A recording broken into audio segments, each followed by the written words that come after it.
बिस्मिल्लाहिर्रहमानिर्रहीम। अस्सलाम वालेकुम व्यूअर्स, आई होप आप लोग खैरियत से होंगे। हमने अपना chapter number 7 acid base chemistry start किया हुआ है और लास्ट टाइम हमने Arrhenius concept of acids and bases को डिस्कस किया था। उसी की बेस पर आज हम एक और कॉन्सेप्ट पढ़ेंगे और वो है strong and weak acids and base. अब इसमें यह है कि हमने आर्हीनियस के कॉन्सेप्ट में पढ़ा था कि एसिड्स को जब हम वाटर में मिक्स करते हैं तो वो वाटर में आयोनाइज हो जाते हैं और हाइड्रोजन आयन देते हैं, प्रोटॉन देते हैं। अब इसी की बेस पर हमने दो कैटेगरीज बनाई एसिड्स की, एक स्ट्रॉन्ग एसिड और एक वीक एसिड।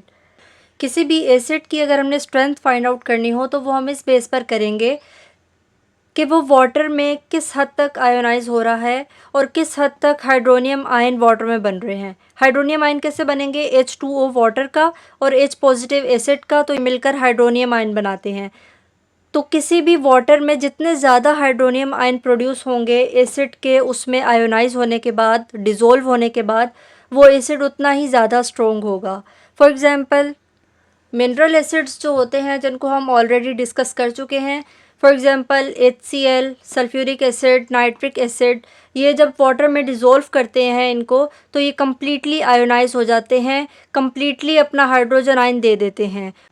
कोई भी मॉलिक्यूल ऐसा नहीं रहता जो आयोनाइज ना हुआ हो, हाइड्रोजन आयन ना दे पाया हो, ऐसा नहीं होता। तमाम मॉलिक्यूल्स हाइड्रोजन आयन देते हैं, हाइड्रोनियम आयन बनाते हैं। तो इसलिए हम इन एसिड्स को स्ट्रॉन्ग एसिड कहते हैं। HCl जब हम इसको वाटर में डिज़ोल्व करते हैं तो सिंगल स्टेप में ही अपने सारे प्रोटॉन रिमूव कर देता है, जस्ट लाइक दिस वन। अब HCl इस फॉर्म में नहीं है बल्कि हाइड्रोजन आयन और क्लोराइड आयन की फॉर्म में मौजूद है। ये हाइड्रोजन आयन वाटर के साथ रिएक्ट करेगा और हाइड्रोनियम बनाएगा, और जितने ज़्यादा हाइड्रोनियम उतना ही ये स्ट्रॉन्ग एसिड है। H2SO4 दो स्टेप्स में अपने तमाम प्रोटॉन्स डोनेट करता है। फर्स्ट स्टेप में H2SO4 अपना एक प्रोटॉन डोनेट करता है और बाकी इस फॉर्म में मौजूद होता है, और HSO4 माइनस वाला आयन जिसके पास अभी एक प्रोटॉन मौजूद है, ये अपना दूसरा प्रोटॉन भी रिलीज़ कर देता है, और फिर वाटर में जिसमें ये रिएक्शन हो रहा है दो प्रोटॉन और SO4-2 वाला आयन मौजूद होता है। इसी तरह नाइट्रिक एसिड को अगर हम देखें तो क्योंकि इसके पास भी एक ही हाइड्रोजन है, एक ही प्रोटॉन है, तो ये भी सिंगल स्टेप में अपने तमाम प्रोटॉन्स वाटर को दे देता है, और इस तरह हमारे पास जो रिएक्शन बनता है एक हाइड्रोजन आयन, प्रोटॉन यानी कि, और एक NO3 माइनस।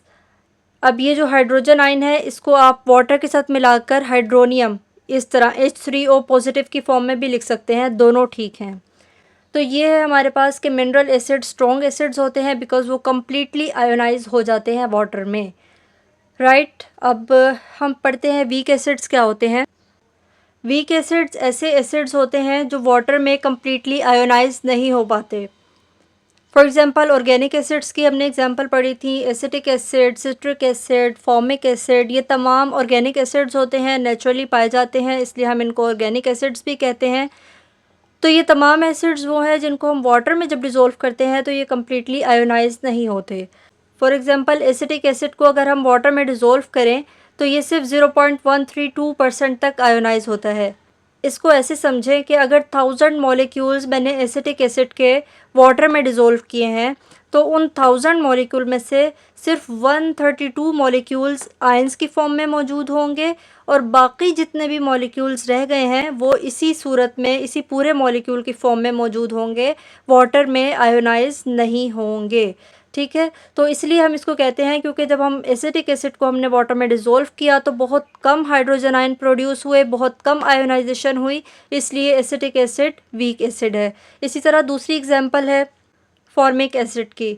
फॉर्मिक एसिड भी ऑर्गेनिक एसिड है, और जब हम इसको वाटर में डिज़ोल्व करते हैं तो ये भी बहुत कम आयोनाइज होता है, बाकी सारा इसी मॉलिक्यूल की फॉर्म में रहता है।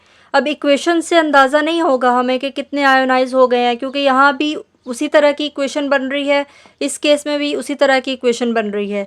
ये हमें एक्सपेरिमेंट से अंदाज़ा होता है कि कौन सा एसिड स्ट्रॉन्ग है और कौन सा वीक एसिड है। अब हम बात करते हैं वीक एंड स्ट्रॉन्ग बेसिस की। स्ट्रॉन्ग बेसिस वही डेफिनेशन है कि ऐसी बेसिस जो वाटर में कम्प्लीटली आयोनाइज हो जाएं, कम्प्लीटली अपना OH आयन डोनेट कर दें, तो उनको हम कहते हैं strong bases. For example sodium hydroxide, potassium hydroxide वगैरह। वीक बेसिस ऐसी बेसिस होती हैं जो वाटर में कम्प्लीटली आयोनाइज ना हो, यानी वाटर में कम्प्लीटली OH आयन रिलीज़ ना कर सकें।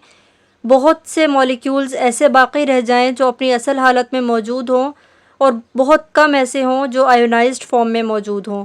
For example ammonium hydroxide weak base है, एलुमिनियम हाइड्रोक्साइड वीक बेस है, क्योंकि ये बहुत कम OH आयन प्रोड्यूस कर पाती हैं। ये हमारा शॉर्ट सा टॉपिक था और ये शॉर्ट क्वेश्चन ही के लिए बहुत इम्पोर्टेंट है। यहाँ तक कोई कन्फ्यूजन हो तो आप लोग कमेंट करके पूछ लीजिए। मिलते हैं नेक्स्ट वीडियो में नेक्स्ट कॉन्सेप्ट के साथ। अपना ख्याल रखिएगा। अल्लाह हाफिज़।